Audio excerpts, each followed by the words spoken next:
Hello everyone guys! For today's video, ayan, meron tayo dito malagkit na ubi kalamay guys. Napakasarap nito. Nabili lang po namin siya dun sa isang store. So, lalagyan ko lang siya ng toppings na minatamis na langka at minatamis na buko. So, ayan guys, nakabalot-balot yung kanyang minatamis. So, ilalagay ko lang lahat ng mga toppings niya guys at ikakalat ko din para masarap at maganda siyang tingnan. So, ayan guys, ilagay lang natin siya ng paisa-isa. Tapos, ikakalat-kalat natin siya guys para napakasarap niyang tingnan. So, ayan na nga guys, marami na ako na ilagay. Huwag niyo nang pansinin kung bakit hindi ko muna inilagay sa platito at saka ko ilalagay siya dyan guys.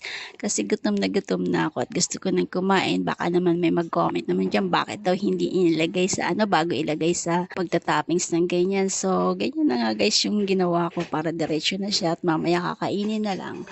So, susunod nating ilagay guys yung dried latik. So, ayan po yung isa rin sa pinakamasarap na latik guys. So, lagyan lang po natin siya lahat at ready na itong kainin at nakigutom na. So, napakasarap niya guys. It's so delicious. So, ano pang inaantay niya guys? Pag na-slice na to, tara nang kainin. So, 4 times toppings. So, ayan guys, napakasarap niya. Ready na siyang slice. 10 pesos each guys. So, yummy yummy licious. Let's go!